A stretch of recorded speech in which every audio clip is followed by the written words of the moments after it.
వకీల్ సాబ్తో పేరు తెచ్చుకున్న నటి అనన్య నాగళ్ల తన లవ్ బ్రేకప్ గురించి ఓ ఇంటర్వ్యూలో ఎమోషనల్గా మాట్లాడింది. ప్రేమలో మోసపోయిన దుఃఖాన్ని ఆమె ఎలా అధిగమించిందో వివరించింది. తెలుగు నటి అనన్య నాగళ్ల వకీల్ సాబ్ చిత్రంతో గుర్తింపు సొంతం చేసుకుంది. వకీల్ సాబ్ చిత్రంలో కీలకమైన దివ్యా నాయక్ పాత్రలో నటించి మెప్పించింది. అనన్య నాగళ్ల సోషల్ మీడియాలో యాక్టివ్గా ఉంటూ తరచుగా గ్లామరస్ ఫొటోస్ షేర్ చేస్తూ యువతని ఆకర్షిస్తూ ఉంటుంది. తాజాగా ఓ ఇంటర్వ్యూలో అనన్య నాగళ్ల తన పర్సనల్ లైఫ్ గురించి ఎమోషనల్ కామెంట్స్ చేసింది. తాను ప్రేమలో మోసపోయానని, లవ్ బ్రేకప్ జరిగిందని రివీల్ చేసింది.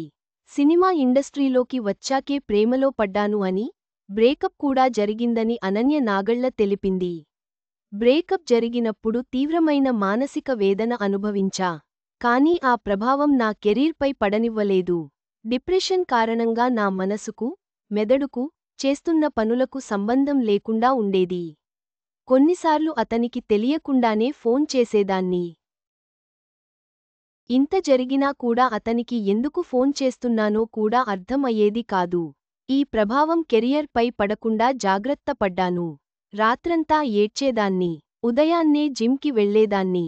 షూటింగ్లో ఉన్నప్పుడు కేరవాన్లో వెక్కి వెక్కి ఏడ్చేదాన్ని.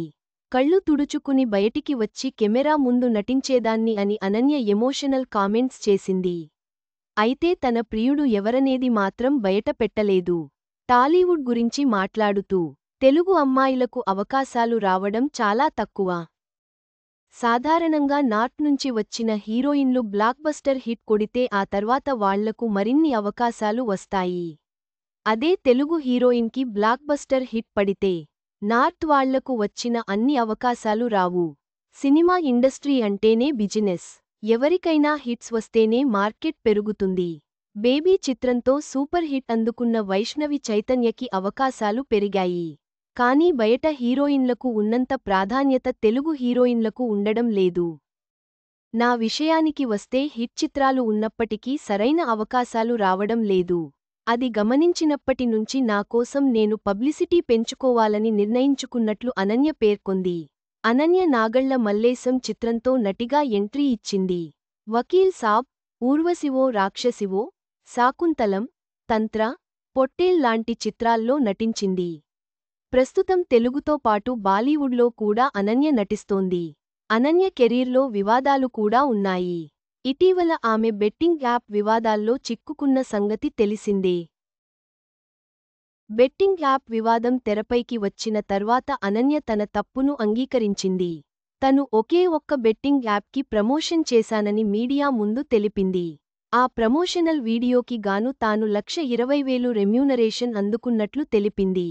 ఆ తర్వాత ఇది తప్పు అని అర్థం అయ్యాక, బెట్టింగ్ యాప్ ద్వారా నష్టపోయిన వారికి ఆ డబ్బును తిరిగి ఇచ్చేసినట్లు అనన్య నాగళ్ల పేర్కొంది.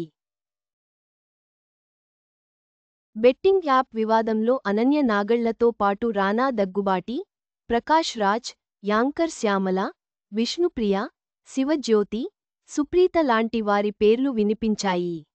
ఇండస్ట్రీలో కాస్టింగ్ కౌచ్ గురించి కూడా అనన్య నాగళ్ల ఓ ఇంటర్వ్యూలో మాట్లాడింది. చిన్న చిన్న సమస్యలు ప్రతి ఇండస్ట్రీలో ఉంటాయి. ఒక దాన్ని పట్టుకుని ఏదో జరిగిపోతుంది అని ఊహించుకోవడం తప్పు. ఇండస్ట్రీలో కమిట్మెంట్కి ఒప్పుకుంటే ఎక్కువ రెమ్యూనరేషన్ ఇస్తారు. లేకుంటే తక్కువ ఇస్తారు అనే టాక్ ఉంది. ఇది నిజమా అని ఓ మీడియా ప్రతినిధి అనన్యని ప్రశ్నించారు. దీంతో అనన్య నాగళ్ల సదరు జర్నలిస్టుకి కౌంటర్ ఇచ్చింది. అలా జరుగుతుందని అంత కాన్ఫిడెన్స్గా చెబుతున్నారు. దీని గురించి మీకు ఎలా తెలుసు అని అనన్య ప్రశ్నించింది. మీరు ఏదో ఊహించుకున్నట్లు ఇక్కడ జరగడం లేదు. ఇలాంటి ప్రశ్నలు అడిగితే వేరే అమ్మాయిలు ఇండస్ట్రీకి వచ్చే అవకాశం ఉండదు అని అనన్య పేర్కొంది. ఆమె అడిగిన ప్రశ్నతో నా ఇన్నేళ్ల కష్టం మొత్తం వృధా అయింది. ఇంట్లో నేను సినిమాల్లోకి రావడం ఇష్టం లేదు. మా అమ్మకి నచ్చచెప్పి వచ్చాను. ఇంటి నుంచి వస్తున్న ప్రతిరోజు ఏమీ కాదు అమ్మా అంతా మంచే జరుగుతుంది అని చెబుతూ వస్తున్నాను. నేను ఇండస్ట్రీకి వచ్చి పరువు తీశాను అంటూ మా బంధువులు ఫీల్ అవుతుంటారు. ఇప్పుడు ఆ జర్నలిస్ట్ మాటల వల్ల నేను కూడా అదే విధంగా హీరోయిన్ అయ్యాను అని వాళ్లు తప్పుగా అనుకుంటారు. మా అమ్మని అడుగుతారు. ఇన్ని రోజులు ఇండస్ట్రీలో నాకు వస్తున్న పేరు చూసి మా అమ్మ ఆనందపడేది. జర్నలిస్ట్ అడిగిన ప్రశ్నతో ఆ ఆనందం మొత్తం పోయింది. నా ఇన్నేళ్ల కష్టం వృధా అయింది అంటూ అనన్య నాగళ్ల భావోద్వేగానికి గురైంది. అనన్య నాగళ్ల తన వ్యక్తిగత జీవితంలోని కష్టాలను, తెలుగు సినిమాలోని అవకాశాల లభ్యతను వెల్లడించింది. ఆమె కెరీర్ పట్ల కృతనిశ్చయతను ప్రదర్శించింది.